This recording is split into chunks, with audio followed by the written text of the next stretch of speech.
오늘 애굽의 몰락이라는 제목으로 우리가 말씀을 한번 묵상해 보겠습니다. 이런 진단 체크리스트가 있습니다.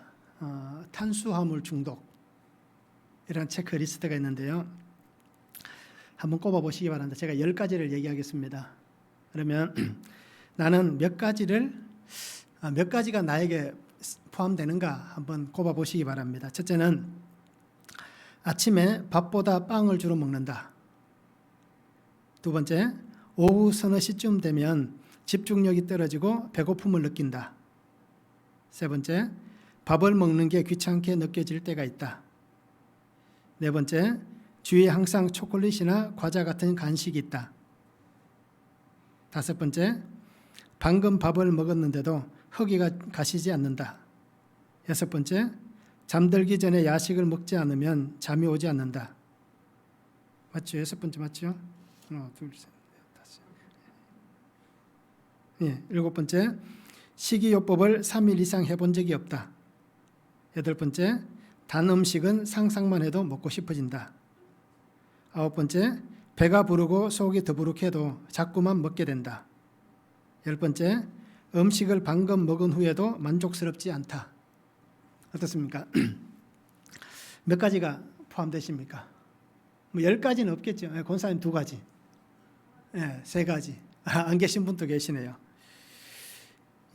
저도 이렇게 보니까요, 몇 가지가 되더라고요.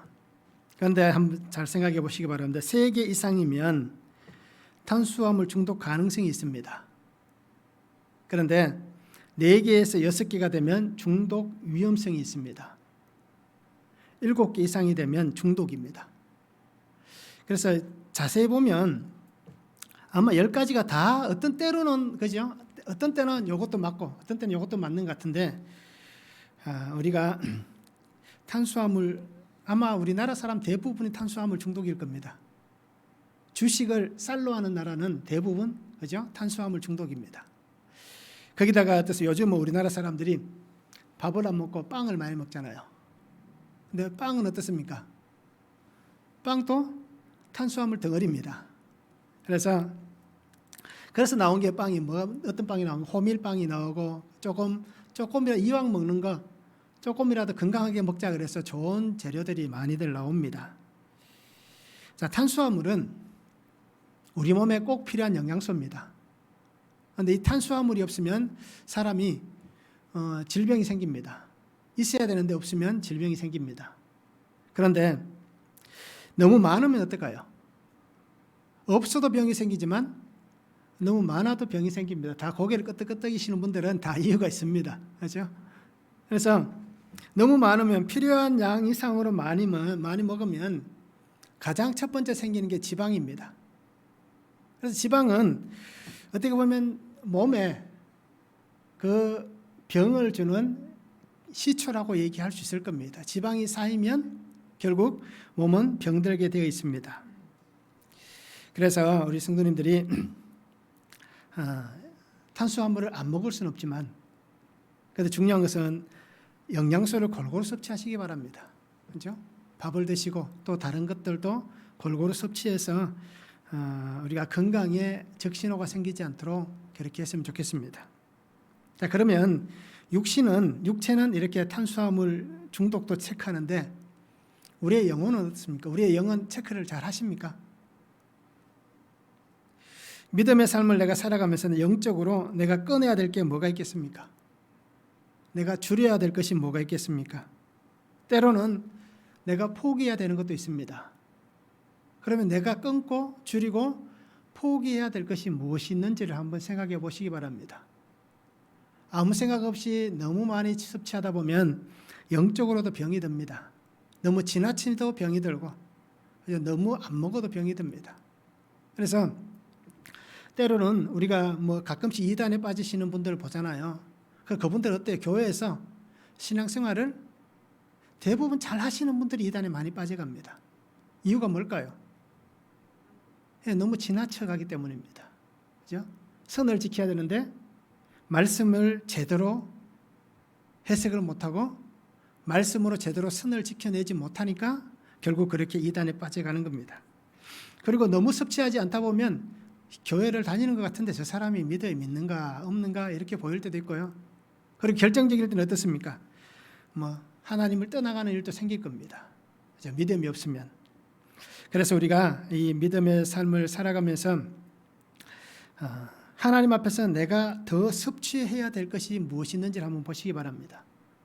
정말 하나님의 말씀을 붙잡고 내가 신앙인으로 하나님 주신 이 삶을 복되게 살아가기를 원한다면, 그리고 약속하신 그 말씀의 계보가 나를 통하여서 세워져 가기를 원하신다면 내가 무엇을 더 섭취해야 되는가, 이것을 한번 잘 생각해 보셔서 우리가 믿음으로 그렇게 건강하게 신앙생활을 할 수 있는 삶이 되었으면 참 좋겠습니다. 오늘 성경 말씀을 한번 보시기 바랍니다. 하나님께서 바벨론 왕 느부갓네살의 손을 통해서 애굽을 심판하시겠다라고 말씀합니다. 그러면서 하나님은 그 모든 성읍들을 황폐하게 하겠다. 또 이 느부갓네살을 통해서 애굽의 바로 왕의 팔을 꺾겠다. 그러면서 하나님은 이 바벨론 왕의 팔은 더 견고하게 할 것이다 라고 말씀합니다. 그래서 애굽 사람을 다 흩으시고 흩어진 그때서야 그들이 내가 여호와인 줄 알게 될 것이다 라고 말씀합니다. 첫 번째는 모든 강을 마르게 하십니다. 10절에서 12절입니다. 주 여호와께서 이같이 말씀하셨느니라. 내가 또 바벨론의 느부갓네살 왕의 손으로 애굽의 무리들을 끊으리니 그가 여러 나라 가운데 강포한 자기 군대를 거느리고 와서 그 땅을 멸망시킬 때에 칼을 빼어 애굽을 쳐서 죽임당한 자로 땅에 가득하게 하리라.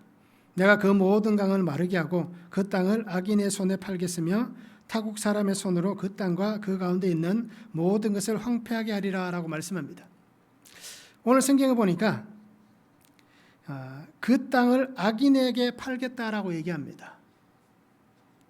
하나님께서 이 악한 자를 사용해서 더 악한 자를 심판하시는 겁니다. 이것이 하나님께서 역사하시는 방법입니다. 선을 가지고 악을 심판하실 때도 있지만 하나님은 악을 가지고 악을 심판하실 때도 있고, 때로는 선을 가지고 선을 심판하실 때도 있습니다. 그리고 우리가 이 말씀들을 잘 묵상해 보기를 원합니다. 하나님은 모든 강을 마르게 하신다라고 말씀합니다. 애굽은 우리가 알듯이 이 시대에 굉장히 강력한 나라였습니다. 이 애굽을 쉽게 침략할 수 있는 주변의 국가들이 별로 없었습니다. 그래서 애굽은 오랜 시간 동안 강성함을 펼쳤고요. 그리고 자기들이 힘이 있을 때는 이 팔레스타인 지역을 거쳐서 위쪽으로 올라갔습니다. 그래서 많은 영토들을 확보하였고 또 많은 어떤 전쟁의 그러한 물자들을 그렇게 취해 왔습니다. 그러면서 애굽이라는 나라 그 이름만을 가지고도 주위의 나라들이 위협을 당하는 그러한 시대입니다. 그런데 오늘 성경에 보니까 하나님께서 이런 애굽을 치신다라고 말씀합니다. 애굽을 상대한다는 것, 상대 국가도 어떻습니까? 쉽지 않을 겁니다. 오늘날 우리가 쉽게 얘기하면 중국을 대상으로 전쟁을 펼친다 라고 생각한다면 쉽게 중국을 상대해서 이길 수 있겠다라고 장담할 만한 나라가 몇 나라가 되겠습니까? 그만큼 이렇게 애굽은 강성한 나라입니다. 쉽게 무너지지 않는 그런 나라입니다. 그런데 하나님은 이 애굽을 심판하시고 이 나라를 치신다라고 말씀하시면서 이 나라를 치시기 위해서 하나님께서 세운 나라가 오늘 성경에 보니까 바벨론이라고 얘기하고 있습니다. 바벨론은 이 시대에 등장한 새로운 신흥국가입니다. 그래서 그 중동의 모든 지역을 점령하고 있습니다. 그러면서 자신들의 세력을 뻗쳐갑니다. 그래서 어떻게 보면 이 당시에 이 지역의 바벨론 그리고 애굽 이 두 나라는 어떻게 보면 양대 산맥과 같은 그런 나라입니다. 둘 다 막강한 군사력을 가지고 있습니다. 그런데 오늘 성경에 보니까 이 바벨론을 통하여서 하나님은 애굽을 심판하시겠다라고 말씀합니다. 바벨론의 칼 앞에 애굽은 전쟁의 비참함을 겪게 될 겁니다. 그리고 자신들의 힘으로는 이 바벨론을 막아낼 수 없는 그 상황이 분명히 생겨나는 것입니다. 결국 더 강한 자 앞에서 멸망당하는 그러한 일이 생겨날 것입니다. 애굽이 쉽게 함락될 만한 그런 나라가 아니었음에도 불구하고 왜 이렇게 애굽이 무너졌는가라고 신학자들이 해석할 때 이렇게 해석합니다. 첫 번째는 자연재해가 있었을 것이다라고 얘기를 합니다. 하나님께서 오늘 성경에 나온 이 강들, 그러니까 어떻게 보면 애굽은 굉장히 물이 풍부한 나라입니다. 강이 굉장히 많습니다. 그래서 이 강을 통하여서 하나님이 자연재해를 일으키시고 그 자연재해를 통하여서 그 땅이 어떻게 조금 피폐해진 다음에 하나님은 바벨론이라는 이 군대의 공격을 통하여서 재해를 통하여서 그 위기가 생긴 그 나라가 군사들이 칼을 들고 공격할 때 방어할 만한 그런 상황이 되지 못한다는 겁니다. 그래서 어떻게 보면 하나님께서 이 자연재해를 통하여서 애굽의 힘을 빼시는 겁니다. 그리고는 이 바벨론을 사용해서 하나님이 이 땅에 정말 그들이 상상하지도 못했던 그 화려했던 그 아름다운 나일강, 모든 강들이 마르는 것과 같은 그 상황이 그 가운데 생겨나게 되는 것입니다. 그래서 오늘 성경에도 분명히 얘기합니다. 전쟁이 얼마나 치열했는지 죽임당한 자가 그 땅에 가득하게 될 것이다 라고 얘기합니다. 얼마나 많은 사람들이 죽어가는지 알 수 없을 만큼 정말 어떻게 보면 바벨론의 군사, 애굽의 군사들이 수도 없이 많이 죽는 그러한 전쟁의 모습이 됩니다. 하나님께서 하나님의 칼을 먼저 빼셨습니다. 그리고 하나님은 또 그가 사용하시는 군대 바벨론의 칼을 통해서 그 칼을 피할 수 없도록, 하나님의 칼을 피할 수 없도록, 바벨론의 칼을 피할 수 없도록 하나님께서 그 땅에 그 상황을 만들어 가시는 겁니다. 우리가 알듯이 애굽은 굉장히 번성한 나라였습니다. 그래서 이 중동의 나라들이 특별히 바벨론뿐 아니라 아시리아도 마찬가지였습니다. 그 땅에 힘이 있는 나라들마다 애굽을 공격합니다. 우리가 알듯이 애굽은 굉장히 보화가 많은 땅입니다. 오랜 시간 동안 그 땅의 패권을 잡고 있었기 때문에 굉장히 보화가 많은 땅입니다. 그래서 힘이 있는 나라들은 언제든지 애굽을 공격했습니다. 그런데 쉽게 그 땅을 함락하지는 못했습니다. 그런데 오늘 성경에 보니까 어떻습니까? 하나님께서 그 땅의 번성함과 그 땅의 번영을 하나님께서 빼앗아 가시는 것입니다. 삶의 흔적을 찾아볼 수 없을 만큼 그들에게 피폐하게 만드는 상황을 만드시는 겁니다. 강을 말리시는 하나님은 애굽의 인본주의적 우상, 인본주의적 문화, 문명을 하나님께서 피하게 하시는 겁니다. 나일강을 중심으로 번성했던 그 문화를 하나님께서 그 화려한 애굽의 문화를 파괴하시는 겁니다. 우리가 알듯이 문명의 발달지가 어떻습니까? 나일강. 이곳이 분명히 문명의 발상지라고 얘기를 드렸습니다. 4대 문명의 발상지 가운데 한 곳이 바로 이 애굽입니다. 그만큼 화려한 문화를 가지고 있습니다. 그런데 그 땅을 하나님께서 파괴하시는 겁니다. 그리고는 오늘 말씀같이 다시는 번성함을 회복하지 못하게 하시겠다라고 하나님께서 말씀해 주시고 있습니다. 그래서 실제로 이 애굽은 BC 570년경에 바벨론의 느부갓네살 왕에 의해서 완전히 패하게 됩니다. 그리고 그 땅의 많은 백성들이 바벨론으로 포로로 잡혀가게 됩니다. 그래서 에스겔 29장 19절에서 20절에 보면 이 말씀이 나와 있습니다.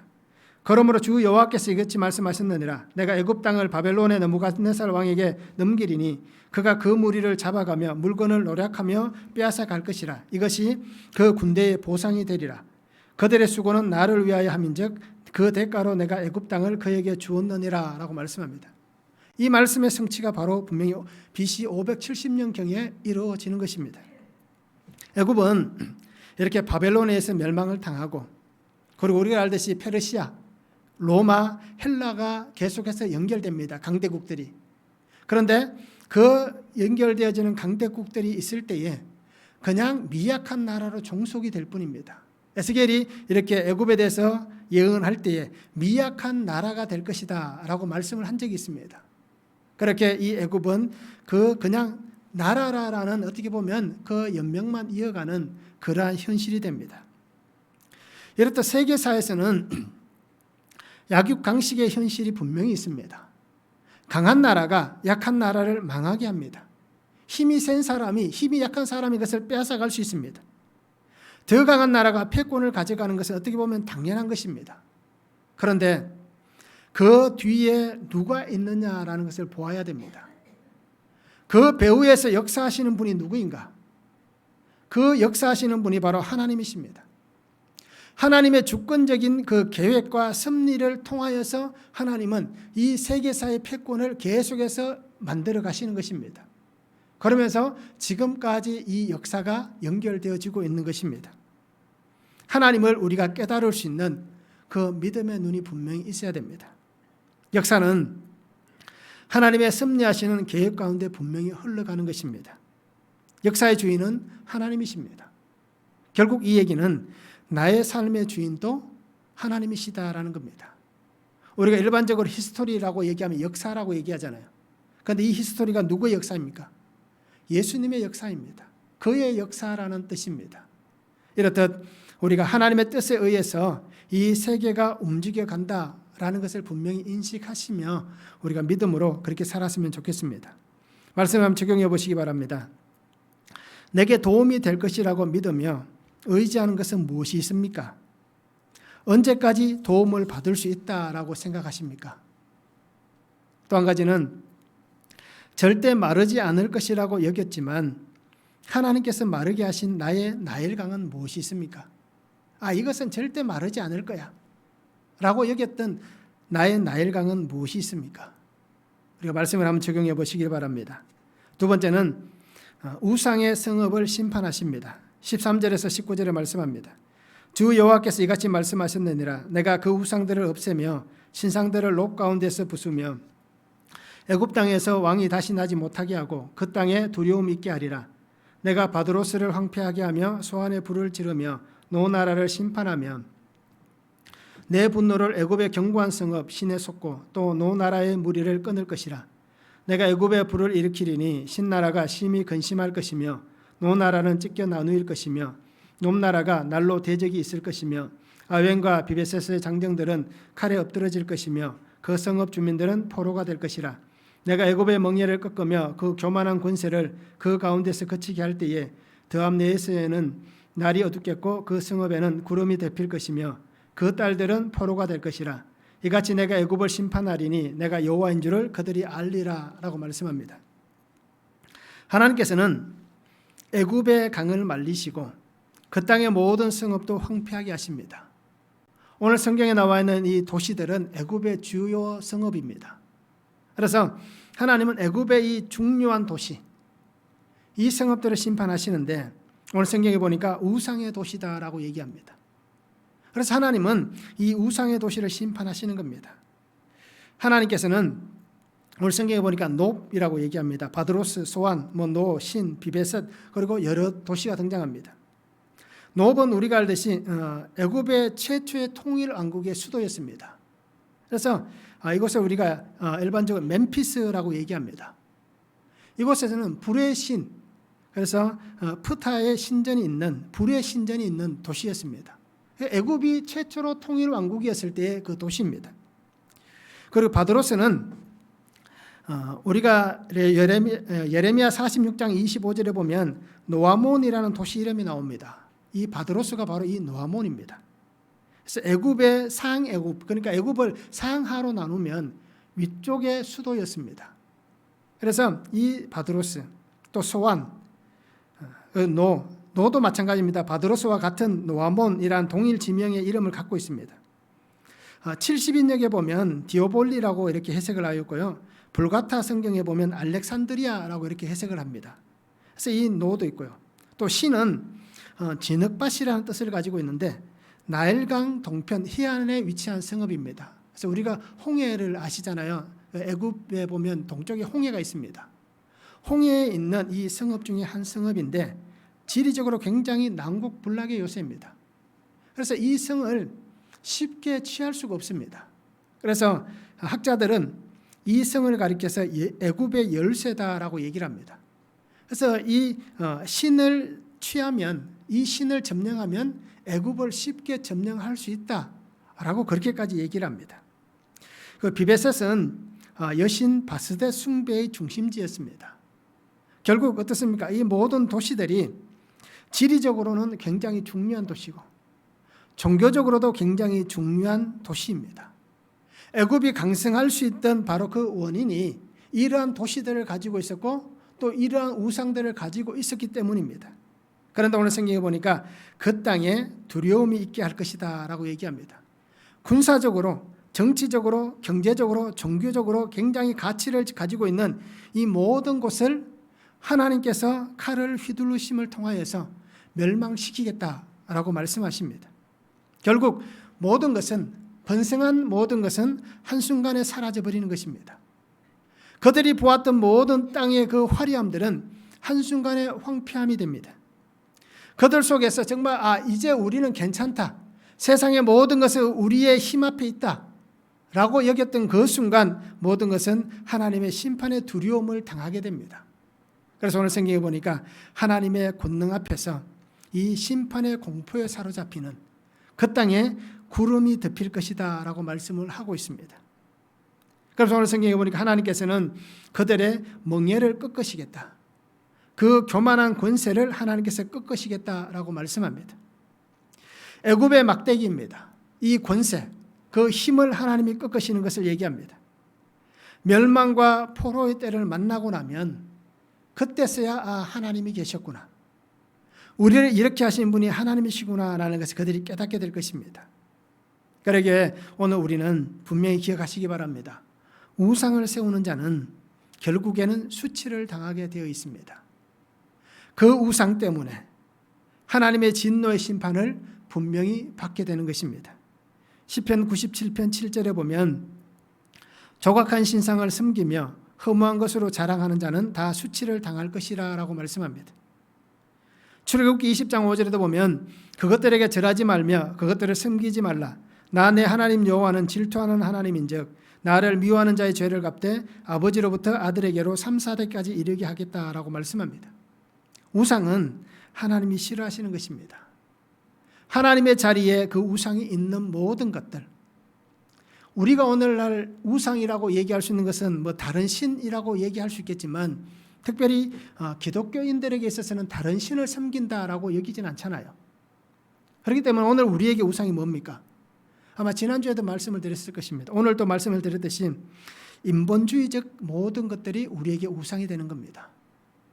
사람의 모든 생각들, 사람의 방법들, 세상의 학문들, 세상의 것들, 이 모든 것들이 다 인본주의적인 것들이 우리에게 오늘 우상이 되는 것입니다. 결국 그러면 인본주의적 우상에 사로잡혀 있다면 우리 또한 하나님 앞에서 우상을 섬기는 자입니다. 그러면 결국 우리도 수치를 당하게 될 것입니다. 그러기 오늘 우리는 하나님 앞에서 이 모습들을 분명히 보시기 바랍니다. 나의 멸망을 가져올 수 있는 인본주의적 우상 숭배의 삶을 우리가 버리시기 바랍니다. 그것이 때로는 물질이 될 수도 있고요. 그것이 때로는 건강이 될 수도 있습니다. 또 그것이 우리의 어떤 삶의 비전, 그죠? 남들보다 조금 더 편안하게 살고자 하는 그러한 안락한 마음도 인본주의적 우상이 될 수도 있고 또 자녀들도 마찬가지입니다. 그러니까 오늘 우리가 하나님께서 분명히 심판하신다라는 것을 기억하셔서 하나님의 이 심판하신 그날이 오기 전에 깨달을 수 있기를 바랍니다. 애굽의 사람들은 그때서야 하나님을 알게 될 것이다, 멸망을 당하고 나서야 하나님을 알게 될 것이다 라고 말씀하고 있지만 오늘 우리는 그날이 오기 전에 깨닫고 하나님께로 바르게 돌아설 수 있는 그러한 성도의 삶을 우리가 살았으면 좋겠습니다. 말씀 한번 적용해 보시기 바랍니다. 나의 우상은 무엇입니까? 하나님의 심판으로 우상의 헛됨을 알게 된 적이 있습니까? 하나님께서 내게 이 우상들 때문에 심판하신 적이 분명히 있을 겁니다. 그러면 그때가 언제였는지, 왜 그런 일이 있었는지를 한번 말씀을 통해서 묵상해 보시기 바랍니다. 멸망당할 나의 성, 나의 삶에 가장 필요한 것은 무엇입니까? 이대로 가면 멸망당할 수 있습니다. 그런데 멸망당하지 않기 위해서 지금 나의 삶에 가장 필요한 것이 무엇인지 말씀으로 우리가 한번 적용해 보았으면 좋겠습니다. 세 번째는 두 팔을 꺾으십니다. 20절에서 26절에 말씀합니다. 11째 첫째 달 7째 날에 여호와의 말씀이 내게 임하여 이르시되 인자야 내가 애굽의 바로 왕의 팔을 꺾었더니 칼을 잡을 힘이 있도록 그것을 아주 삼매지도 못하였고 약을 붙여 삼매지도 못하였느니라. 그러므로 주 여호와께서 이같이 말씀하셨느니라. 내가 애굽의 바로 왕을 대적하여 그 두 팔 곧 성한 팔과 이미 꺾인 팔을 꺾어서 칼이 그 손에서 떨어지게 하고 애굽 사람을 문 나라 가운데로 흩으며 무 백성 가운데로 해칠지라. 내가 바벨론 왕의 팔을 견고하게 하고 내 칼을 그 손에 넘겨주려니와 내가 바로의 팔을 꺾으리니 그가 바벨론 왕 앞에서 고통하기를 죽게 상한 자의 고통하듯 하리라. 내가 바벨론 왕의 팔은 들어주고 바로의 팔은 내려뜨릴 것이라. 내가 내 칼을 바벨론 왕의 손에 넘기고 그를 들어 애굽 땅을 치게 하리니 내가 여호와인 줄 그들이 알리라. 내가 애굽 사람을 나라들 가운데 흩으며 백성들이 그 가운데로 해치리니 내가 여호와인 줄을 그들이 알리라라고 말씀합니다.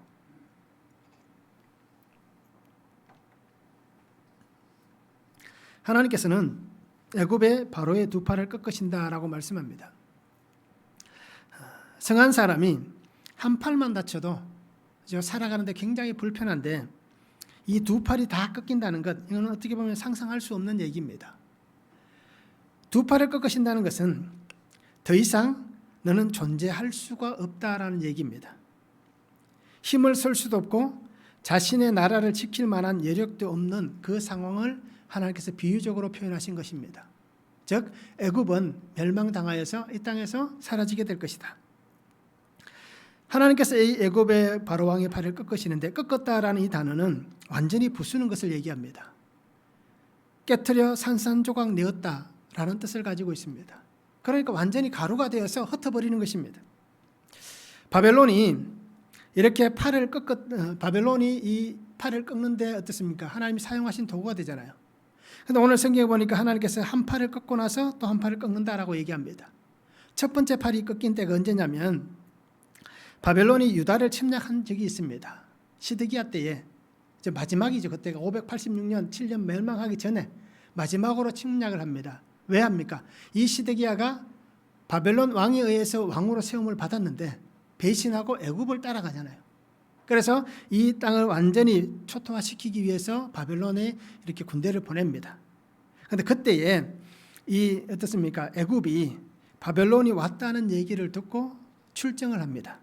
예레미야 37장 1절에서 10절에 보면 이때의 상황이 잘 나와 있습니다. 특히 5절과 7절을 보면 바로의 군대가 애굽에서 나오매 예루살렘을 에워쌌던 갈대아인이 그 소문을 듣고 예루살렘에서 떠났더라. 이스라엘의 하나님 여호와께서 이와 같이 말씀하시니라. 너희를 보내어 내게 구하게 하여 한 유다의 왕에게 아뢰라. 너희를 도우려고 나왔던 바로의 군대는 자기 땅 애굽으로 돌아가겠고라고 얘기합니다. 이 성경에서 보면 뭐 그렇게 특별한 일이 없고 그냥 애굽이 군대를 보내니까 바벨론이 물러난 것 같이 표현하잖아요. 그런데 실제적으로 이때에 1차적으로 애굽이 전쟁에서 집니다. 그래서 그 땅으로 돌아가게 하겠다라고 하셨는데 패전한 군대가 돌아가는 겁니다. 승리했다면 그 땅을 다시 취해서 어떻습니까? 그 군대를 주둔했을 것인데 이 군대가 전쟁에서 져서 돌아가는 겁니다. 이것이 첫 번째 팔이 꺾인 때입니다. 그리고는 이때가 어떻습니까? 587년경이니까 10몇 년이 지난 다음 570년경에 바벨론에서 멸망을 당했다라고 말씀을 드렸잖아요. 10년이 지난 다음에 570년경에 이 느부갓네살 왕이 군대를 일으켜서 이 애굽을 공격합니다. 그래서 이때에 이 두 팔이 다 꺾이는 그러한 상황이 생겨나는 것입니다.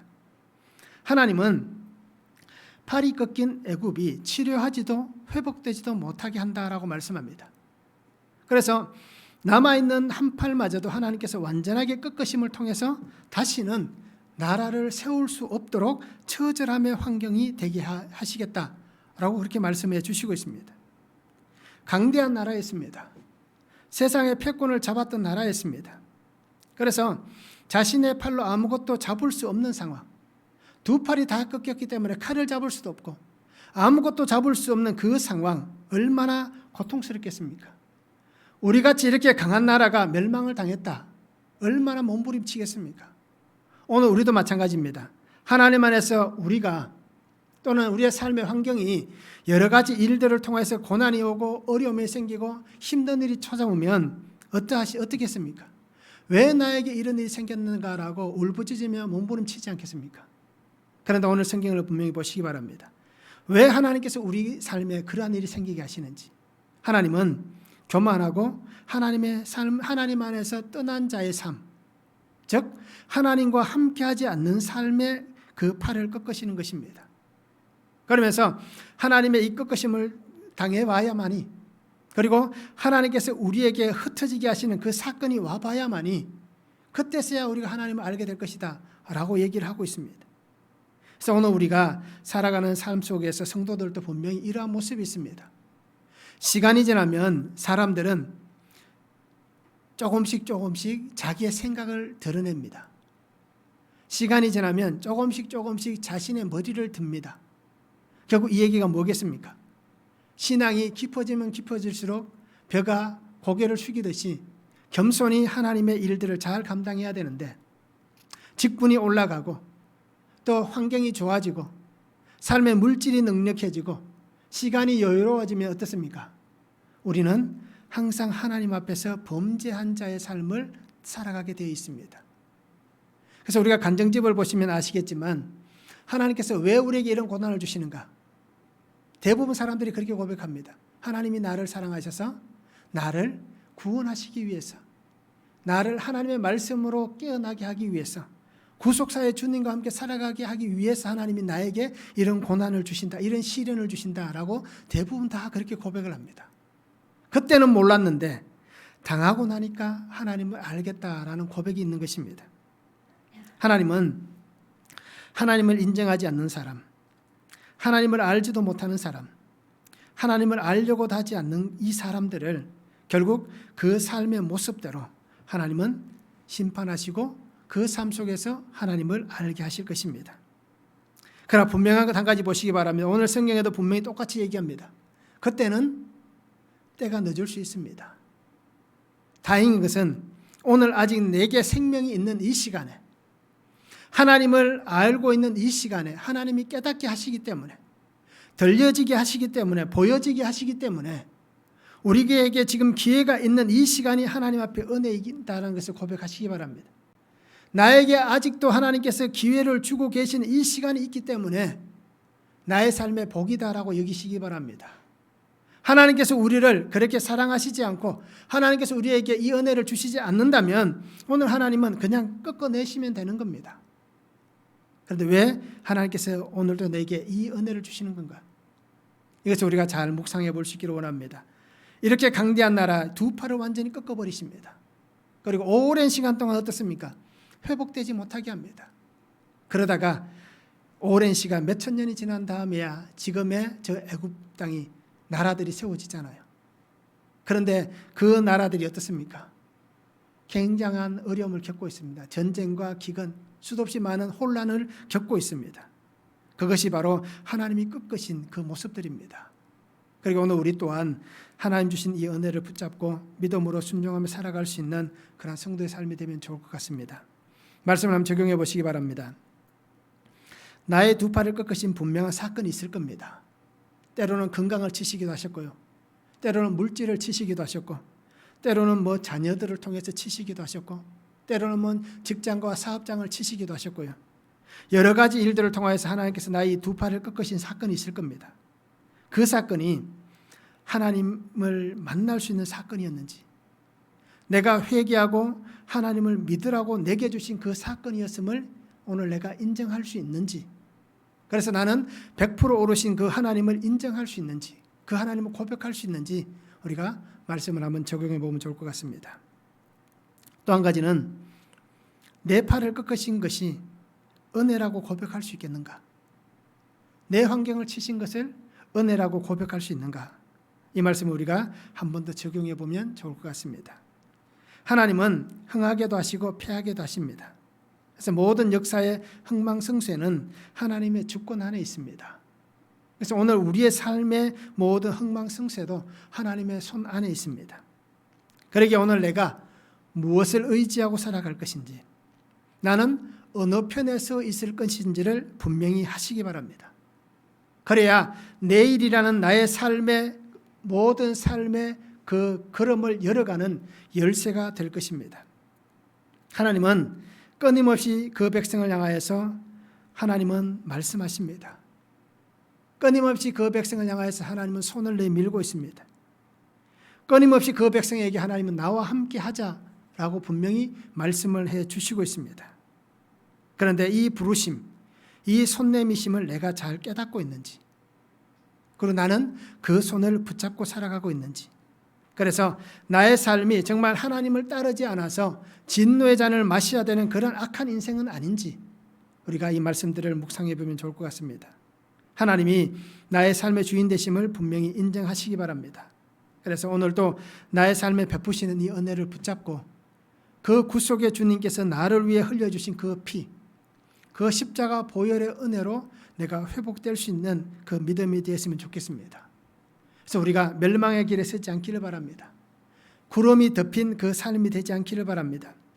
쓸쓸하고 고달픈 인생의 길을 걸어가지 않기를 바랍니다. 주님과 함께 생명의 길을 걸어가는 성도가 되고 빛이 가득한 거룩함의 길을 걸어가는 성도가 되고 그 삶에서 하나님의 감사와 기쁨이 날마다 넘쳐나는 그런 인생이 되면 참 좋을 것 같습니다. 그래서 오늘 하나님께서 그 팔을 들게 하셨다라고 말씀하잖아요. 이렇다 오늘 나에게 하나님의 은혜로 나의 팔을 높이 드시는 이 아버지 하나님의 신실하신 그 은혜가 오늘 나의 삶에 충만할 수 있는 그런 성도가 되면 좋을 것 같습니다. 이 은혜를 우리가 붙잡고 늘 예수님과 함께 살아가는 그 복된 삶이 될 수 있기를 주님의 이름으로 축원합니다. 기도하겠습니다. 사랑의 아버지 하나님 감사합니다. 오늘도 우리에게 주신 말씀을 바라봅니다. 아버지 하나님 주시는 말씀을 붙잡고 살아가게 하시고 하나님 안에서 우리의 모든 환경이 말라 비틀어지고 황폐해지는 그러한 인생이 아니라 하나님께서 우리의 삶에 역사하시는 그 은혜로 나의 팔을 높이 드시는 그 믿음의 삶을 살아가는 성도가 되게 하여 주시옵소서. 세상의 것을 따라가고 인본주의적 우상이 나의 속에 가득 차서 그것이 나를 패망의 길로 이끌어가는 그 악한 인생이 아니라 하나님의 말씀을 통하여서 나의 삶을 해석하고 그 말씀이 나를 살리고 그리고 그 말씀이 나를 하나님께서 세워가시는 복음의 증인된 삶이 되게 하시는 그 은혜와 능력으로 살아가는 귀한 성도의 삶이 되도록 주님 은혜를 다하여 주시옵소서. 그래서 날마다 주와 함께 살게 하시고 주님 안에서 말씀의 능력이 세워지게 하시고 그 말씀을 통하여서 오늘도 나를 거룩하게 하시는 하나님의 거룩함으로 살아가는 귀한 성도가 되게 하여 주시옵소서. 몰락의 자리, 패망과 어둠의 자리, 구름이 덮인 자리가 아니라 생명의 자리, 빛이 가득한 자리, 예수 그리스도와 함께하는 그 삶의 자리가 오늘 나의 자리가 되도록 주님 은혜를 다하여 주시옵소서. 감사를 드리며 예수 그리스도의 이름으로 기도하옵나이다. 아멘.